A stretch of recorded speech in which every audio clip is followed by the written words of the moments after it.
Sir, ಈಗ ವಿಜೇಂದ್ರ ಅವರು ರಾಜ್ಯಾಧ್ಯಕ್ಷತೆ ಒಪ್ಪೋದಿಲ್ಲ ಅಂತ ಹೇಳ್ತಾ ಇದ್ದಾರೆ ಜಾರಕಿಹೊಳಿ ಅವರು. ಮತ್ತೆ ಮೊನ್ನೆ ಸಂಧಾನ ವರ್ಕೌಟ್ ಆಗಲಿಲ್ವಾ? ನೋಡ್ರಿ, ಸಂಧಾನ ಆಗಿಲ್ಲ ಅಲ್ಲಿ. ನಮ್ಮೆಲ್ಲ ಭಾವನೆಗಳನ್ನು ತಿಳ್ಕೊಂಡಾರ. ರಮೇಶ್ ಜಾರಕಿಹೊಳಿ ಅವ್ರ ಮೇಲೆ ಭಾಳ ದೊಡ್ಡ ಒಂದು ಷಡ್ಯಂತ್ರ ನಡೆದು ಅವ್ರನ್ನ ಅದೇನು ಏನು ಟ್ರ್ಯಾಪ್ ಆಯ್ತಲ್ಲ, ಅವ್ರ ಅತ್ಯಾಚಾರ ಅಂತ ಹೇಳಿ ಪ್ರೂವ್ ಮಾಡ್ಲಿಕ್ಕೆ ಹೋದರು. ನೋಡ್ರಿ, ಆಕೆ ಫೋನ ಮಾಡಿ ಹೇಳ್ತಾಳೆ ದಿಲ್ಲಾಗ ರಮೇಶ್ ಜಾರಕಿಹೊಳಿ, ನೀ ನನ್ನ ಬಿಟ್ಟು ಹೋಗಿಯಲ್ಲ ಅಂದರೆ ಇದನ್ನು ಅತ್ಯಾಚಾರ, ಇದು ನಾನೇ ಕರ್ಕೊಂಡು ಹೋಗಿಲ್ಲ, ಸಮ್ಮತಿ ಐತಿ. ಹಾಂ, ಅದಕ್ಕೆ ರಮೇಶ್ ಜಾರಕಿಹೊಳಿ ಅವ್ರದ್ದು ಏನು ಸಿಟ್ಟು ಐತೆ ಅಂದ್ರೆ ಇದ್ರ ಹಿಂದೆ ವಿಜೇಂದ್ರ ಮತ್ತು ಡಿ ಕೆ ಶಿವಕುಮಾರ್ ಇವರಿಬ್ಬರು ಕೂಡಿ CD ಬಿಡುಗಡೆ ಮಾಡ್ಯಾರ. ಅವ್ರಿಗೆ ಭಾಳ ಸಿಟ್ಟಿದೆ, ಭಾಳ ದೊಡ್ಡ ಅಪಮಾನ ರಮೇಶ್ ಜಾರಕಿಹೊಳಿಗಾಗಿದೆ. ಅವರ ಸಿಟ್ಟು ಕಡಿಮೆ ಆಗಿಲ್ಲ. ರಮೇಶ್ ಜಾರಕಿಹೊಳಿ ಏನು ನಿರ್ಣಯ ತೊಗೊಂಡಾರ ಅದಕ್ಕೆ ನಾವು ಬದ್ಧದಿ.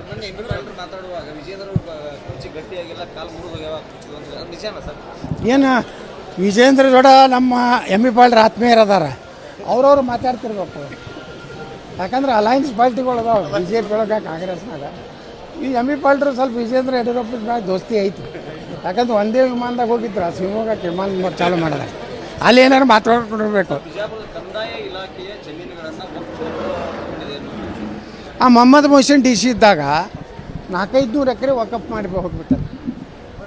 ಈಗ ಮೊನ್ನೆ ನಾ ಬರೀ 56,000 ತಿಳ್ಕೊಂಡಿದ್ದೆ. 1,11,000 ಎಕರೆ ಕರ್ನಾಟಕದಲ್ಲಿ ವಕಫ್ ಆಗಿ ಪರಿವರ್ತನೆ ಮಾಡ್ಯಾರ. ಯಾದಗಿರಿಯಲ್ಲೇ ಸುಮಾರು 3,500 ಎಕರೆ ಏನೂ ಇದೆ, ಆಕ್ರಮಣ ಮಾಡ್ಕೊಂಡಾರಲ್ಲ, ಅತಿಕ್ರಮಣ ಏನಾಗಿದೆ ಅದನ್ನು ಬಿಡಿಸ್ಕೊಡ್ರಿ, ಇಲ್ಕಂದು ಹೊಸ ಜಮೀನು ಕೊಡ್ರತ್ತೆ. ಅಲ್ಲಿ ಯಾರದಾರ ದಲಿತರು ಹಿಂದುಳಿದವ್ರು ಮನೆ ಮಾಡ್ಕೊಂಡಿದ್ದಾರೆ. ಇವೇನೇ ಜಮೀರ್ ಅಹ್ಮದ್ ಅವ್ರಿಗೇನಾರು ಒತ್ತುರಿ ತೆಗಿಲಿಕ್ಕೆ ಪ್ರಯತ್ನ ಮಾಡಿದ್ರೆ, ದಲಿತರಿಗೆ ಹಿಂದುಳಿದವ್ರಿಗೆ ಏನಾರು ಖಾಲಿ ಮಾಡಿಸ್ಲಿಕ್ಕೆ ಪ್ರಯತ್ನ ಮಾಡಿದ್ರೆ ನಾವು ಸುಮ್ಕೊಂಡಿರೋದಿಲ್ಲ, ನಾವು ಅವ್ರ ಪರವಾಗಿರ್ತೀವಿ.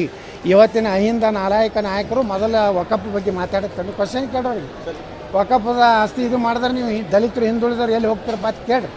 ಅಲ್ಲಿದಿಂದ ನಿಮ್ಮ ಪ್ರಶ್ನೆ ಮಾರಾಟ ಮಾಡ್ಯಾರ. ಅದು ಹಿಂದೂಗಳಿಗೆ ಮಾರಾಟ ಮಾಡ್ಯಾರ.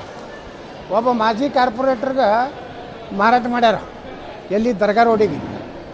ಅಂದ್ರೆ ವಕಫ್ ಆಸ್ತಿ ಹಿಂದೂಗಳಿಗೆ ಮಾರಾಟ ಮಾಡೋಕ್ಕೆ ಬರೋದಿಲ್ಲ. ಅಂದ್ರೆ ಅವರು ಮೌಲ್ಯಗಳೇನು ಅದಾರಲ್ಲ, ಅದಕ್ಕೇನೋ ಮುತವಲ್ಲಿ ಅವರೇ ಮಾರಾಟ ಮಾಡ್ಕೊಳಕತ್ತಾರ, ಅವರೇ ಅಕ್ರಮ ಮಾಡ್ಲಕತ್ತಾರ. ವಕಫದ್ದು ಹಿಂದೂಗಳಲ್ಲ. ವಿಧಾನಸಭೆಯಲ್ಲಿ ಮಾತಾಡಿದ್ದೀನಿ, ಇನ್ನು 2-3 ತಿಂಗಳಲ್ಲಿ ರೆಡಿ ಆಗ್ತದೆ. ಇನ್ನೂ ಸ್ವಲ್ಪ ಕೆಲಸ ಇದೆ. ಯಾಕಂದ್ರೆ ಸೇಫ್ಟಿ ದೃಷ್ಟಿಯಿಂದ ಎಲ್ಲನೂ ರೆಡಿ ಆಗ್ಬೇಕು. ನಾವು ಸುಮ್ಮನೆ ಫೈರಿಂಗ್ ಮೆಷಿನ್ ಆಗಬೇಕು. ಅದು ಎಲ್ಲ ರೆಡಿಯಾಗಿ ಏರ್ಪೋರ್ಟ್ ಅಥಾರಿಟಿ ಆಫ್ ಇಂಡಿಯಾದವ್ರು ಕ್ಲಿಯರೆನ್ಸ್ ಕೊಟ್ಟ ಮೇಲೆ ಚಾಲು ಮಾಡಲಿ. ಗಡಬಡಿ ಮಾಡಿ ಏನಾರೇ ನಾಳೆ ಒಂದು ಅನಾಹುತ ಆಯಿತು ಅಂದರೆ ತಾಂತ್ರಿಕ ದೋಷ ಆಗಿ ಅದಕ್ಕೆ ಯಾವುದೋ ಅಪಾಚ್ ಕೊಡ್ಬಾರ್ದು. ಇನ್ನೂ 2-3 ತಿಂಗಳು ಟೈಮ್ ತೊಗೊಳ್ಳಿ, ಎಲ್ಲ ಸುರಕ್ಷಿತವಾಗಿ ವಿಮಾನ ನಮ್ಮ ವಿಜಯಪುರದಿಂದ ಹಾರಲಿ. ಅದು ಇನ್ನೂ ಕೆಲವೊಂದು ನಮ್ಮ ವಕಫ್ಗೆ ಇನ್ನೂ ಅವರು ಇದು ಮಾಡಿಕೊಟ್ಟಿಲ್ಲ, ಎಂಟ್ರಿ ಮಾಡಿಕೊಟ್ಟಿಲ್ಲ. ಇವೆಲ್ಲ ನಿಮಗೆ ಅದು ಉತ್ತರದ ಪ್ರತಿ ಕೊಡ್ತೀನಿ ನಿಮಗೆ.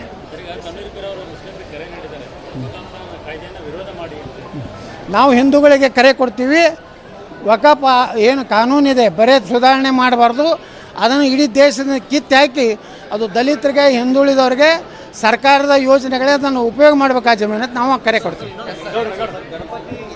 ಅವರು ನೋಡ್ರಿ, ನಮ್ಮ ಹಿಂದೂಗಳು ಮೊನ್ನೆ ಅವರ ಒಂದು ದೊಡ್ಡ ಹಬ್ಬ ಆಯ್ತು, ಈದ್ ಮಿಲಾದ್ ಅಲ್ರಿ. ಎಲ್ಲರೇ ನಮ್ಮ ದೇಶದಲ್ಲಿ ಯಾರಾದರೂ ಈದ್ ಮಿಲಾದ್ ಮೇಲೆ ಕಲ್ಲು ಹಾಕಿದ್ರ, ಮತ್ತು ಅವ್ರ್ಯಾಕೆ ಮುಸ್ಲಿಮರು ಗಣೇಶನ ಮೇಲೆ ಕಾಲು ಹಾಕ್ತಾ ಇದ್ದಾರೆ ಅಂದ್ರೆ ಅವ್ರಿಗೆ ದೇಶನಾಗ ಶಾಂತಿಯಿಂದ ಇರಬೇಕನ್ನೋಂಥದ್ದು ಭಾವನೆ ಇಲ್ಲ. ಅವರಿಗೆ ಯಾವಾಗಲೂ ಹಿಂದೂಗಳನ್ನು ಕೆಣಕೋದು, ನಮ್ಮ ಮಸೀದಿ ಮುಂದೆ ಬರಬೇಡತ್ತಾರೆ. ಯಾರು ಇವ್ರ ಅಪ್ಪನ ಆಸ್ತಿ ಅನ್ನೋದು. ನಾವು ಎಲ್ಲ ಸಾರ್ವಜನಿಕ ರಸ್ತೆಗಳ ಮೇಲೆ ಹೋಗುವಂಥ ಒಂದು ಅಧಿಕಾರ ಹಕ್ಕು ಹಿಂದೂಗಳಿಗಿದೆ. ಈ ಸರ್ಕಾರ ವೀಕ್ ಇರೋದ್ರಿಂದ, ಈ ಸರ್ಕಾರ ಮುಸ್ಲಿಮರ ತುಷ್ಟೀಕರಣ ಮಾಡೋದ್ರಿಂದ ಅವರು ಬೆಳೆದು ನಿಂತಿದ್ದಾರೆ. ಇದೇ ವಿಚಾರ ಗಲಾಟೆಯಾಗಿ ಹಿಂದೂಗಳನ್ನು ಕೆಲವು ಸಮಸ್ಯೆ ಆಗ್ತದೆ. ದುರ್ದೈವ ಅಂದ್ರೆ A1 ಹಿಂದೂಗಳಾಗ್ಯಾರ, ಅಲ್ಲಿ ಕಲ್ಲು ಹೋಗೋದವ್ರಿಲ್ಲ. ಹಿಂದೂಗಳು ಕಲ್ಲೇ ಹೋಗೋದಿಲ್ಲ, ಪೆಟ್ರೋಲ್ ಏನೋದು ಬಾಂಬ್ ಹಾಕಿಲ್ಲ, ಯಾವೂ ಇಲ್ಲ. ಅಂದರೆ ಅಲ್ಲಿಯ ಉಸ್ತುವಾರಿ ಮಂತ್ರಿ ಹೇಳ್ತಾರೆ ಚಲುರಾಯ ಸ್ವಾಮಿ, ಇಲ್ಲ ಏನೋ ಕೆಲವೊಂದು ಮಂದಿ ನಮ್ಮ ಗೃಹ ಮಂತ್ರಿ ಇರ್ತಾರೆ, ಆಕಸ್ಮಿಕ ಗಲಾಟೆ ಆಗೈತಿ.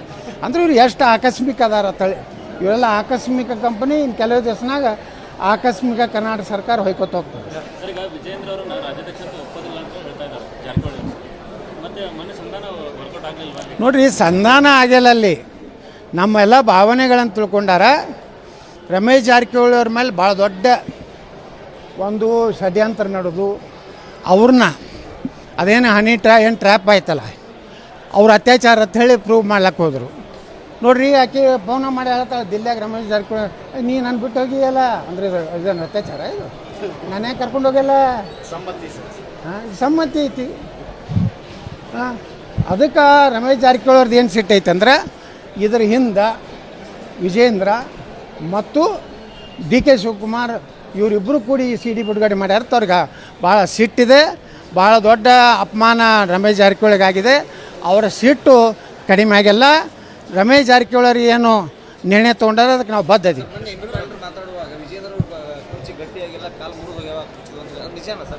ಏನು ವಿಜೇಂದ್ರ ಜೋಡ ನಮ್ಮ MP ಪಾಲ್ರ ಆತ್ಮೀಯರು ಅದಾರ, ಅವ್ರವ್ರು ಮಾತಾಡ್ತಿರ್ಬೇಕು.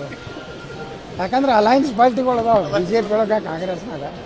ಈ MP ಪಾಲ್ರು ಸ್ವಲ್ಪ ವಿಜೇಂದ್ರ ಯಡಿಯೂರಪ್ಪನ ಮ್ಯಾಗ ದೋಸ್ತಿ ಐತಿ. ಯಾಕಂದ್ರೆ ಒಂದೇ ವಿಮಾನದಾಗ ಹೋಗಿದ್ರು, ಆ ಶಿವಮೊಗ್ಗಕ್ಕೆ ವಿಮಾನ ಚಾಲು ಮಾಡಿದ, ಅಲ್ಲಿ ಏನಾರು ಮಾತಾಡ್ಕೊಂಡಿರ್ಬೇಕು. ಆ ಮೊಹಮ್ಮದ್ ಮೊಹಸಿನ್ DC ಇದ್ದಾಗ 400-500 ಎಕರೆ ವಕಫ್ ಮಾಡಿ ಹೋಗ್ಬಿಟ್ಟಾರೆ. ಈಗ ಮೊನ್ನೆ ನಾ ಬರೀ 56,000 ತಿಳ್ಕೊಂಡಿದ್ದೆ. 1,11,000 ಎಕರೆ ಕರ್ನಾಟಕದಲ್ಲಿ ವಕಫ್ ಆಗಿ ಪರಿವರ್ತನೆ ಮಾಡ್ಯಾರ. ಯಾದಗಿರಿಯಲ್ಲೇ ಸುಮಾರು 3,500 ಎಕರೆ ಏನೂ ಇದೆ, ಆಕ್ರಮಣ ಮಾಡ್ಕೊಂಡಾರಲ್ಲ, ಅತಿಕ್ರಮಣ ಏನಾಗಿದೆ ಅದನ್ನು ಬಿಡಿಸ್ಕೊಡ್ರಿ, ಇಲ್ಕಂದು ಹೊಸ ಜಮೀನು ಕೊಡ್ರತ್ತ. ಅಲ್ಲಿ ಯಾರದಾರ ದಲಿತರು ಹಿಂದುಳಿದವ್ರು ಮನೆ ಮಾಡ್ಕೊಂಡಿದ್ದಾರೆ. ಇವೇನೇ ಜಮೀರ್ ಅಹ್ಮದ್ ಅವ್ರಿಗೇನಾರು ಒತ್ತುರಿ ತೆಗಿಲಿಕ್ಕೆ ಪ್ರಯತ್ನ ಮಾಡಿದ್ರೆ, ದಲಿತರಿಗೆ ಹಿಂದುಳಿದವ್ರಿಗೆ ಏನಾರು ಖಾಲಿ ಮಾಡಿಸ್ಲಿಕ್ಕೆ ಪ್ರಯತ್ನ ಮಾಡಿದ್ರೆ ನಾವು ಸುಮ್ಕೊಂಡಿರೋದಿಲ್ಲ, ನಾವು ಅವ್ರ ಪರವಾಗಿರ್ತೀವಿ. ಇವತ್ತಿನ ಅಹಿಂದ ನಾಲಾಯಕ ನಾಯಕರು ಮೊದಲ ವಕಫ್ ಬಗ್ಗೆ ಮಾತಾಡುತ್ತಾರೆ. ಕ್ವಶನ್ ಕೇಳೋರಿಗೆ, ವಕಫದ ಆಸ್ತಿ ಇದು ಮಾಡಿದ್ರೆ ನೀವು ದಲಿತರು ಹಿಂದುಳಿದವ್ರು ಎಲ್ಲಿ ಹೋಗ್ತಾರಪ್ಪ ಅಂತ ಕೇಳ್ರಿ. ಅಲ್ಲಿದಿಂದ ನಿಮ್ಮ ಪ್ರಶ್ನೆ ಮಾರಾಟ ಮಾಡ್ಯಾರ. ಅದು ಹಿಂದೂಗಳಿಗೆ ಮಾರಾಟ ಮಾಡ್ಯಾರ. ಒಬ್ಬ ಮಾಜಿ ಕಾರ್ಪೊರೇಟರ್ಗೆ ಮಾರಾಟ ಮಾಡ್ಯಾರ, ಎಲ್ಲಿ ದರ್ಗಾ ರೋಡಿಗೆ. ಅಂದ್ರೆ ವಕಫ್ ಆಸ್ತಿ ಹಿಂದೂಗಳಿಗೆ ಮಾರಾಟ ಮಾಡೋಕ್ಕೆ ಬರೋದಿಲ್ಲ. ಅಂದ್ರೆ ಅವರು ಮೌಲ್ಯಗಳೇನು ಅದಾರಲ್ಲ, ಅದಕ್ಕೇನೋ ಮುತವಲ್ಲಿ ಅವರೇ ಮಾರಾಟ ಮಾಡ್ಕೊಳಕತ್ತಾರ, ಅವರೇ ಅಕ್ರಮ ಮಾಡ್ಲಕತ್ತಾರ ವಕಫದ್ದು, ಹಿಂದೂಗಳಲ್ಲ. ವಿಜಾಪುರ ವಿಮಾನ ಸರ್ಕಾರದಲ್ಲಿ ಆಗಿತ್ತು, ವಿಧಾನಸಭೆಯಲ್ಲಿ ಮಾತಾಡಿದ್ದೀನಿ. ಇನ್ನು 2-3 ತಿಂಗಳಲ್ಲಿ ರೆಡಿ ಆಗ್ತದೆ. ಇನ್ನೂ ಸ್ವಲ್ಪ ಕೆಲಸ ಇದೆ. ಯಾಕಂದ್ರೆ ಸೇಫ್ಟಿ ದೃಷ್ಟಿಯಿಂದ ಎಲ್ಲನೂ ರೆಡಿ ಆಗ್ಬೇಕು. ನಾವು ಸುಮ್ಮನೆ ಫೈರಿಂಗ್ ಮೆಷಿನ್ ಆಗಬೇಕು. ಅದು ಎಲ್ಲ ರೆಡಿಯಾಗಿ ಏರ್ಪೋರ್ಟ್ ಅಥಾರಿಟಿ ಆಫ್ ಇಂಡಿಯಾದವ್ರು ಕ್ಲಿಯರೆನ್ಸ್ ಕೊಟ್ಟ ಮೇಲೆ ಚಾಲು ಮಾಡಲಿ.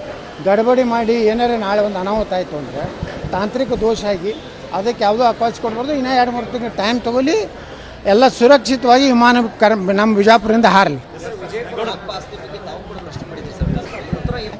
ಅದು ಇನ್ನೂ ಕೆಲವೊಂದು ನಮ್ಮ ವಕಫ್ಗೆ ಇನ್ನೂ ಅವರು ಇದು ಮಾಡಿಕೊಟ್ಟಿಲ್ಲ, ಎಂಟ್ರಿ ಮಾಡಿಕೊಟ್ಟಿಲ್ಲ. ಇವೆಲ್ಲ ನಿಮಗೆ ಅದು ಉತ್ತರದ ಪ್ರತಿ ಕೊಡ್ತೀನಿ ನಿಮಗೆ.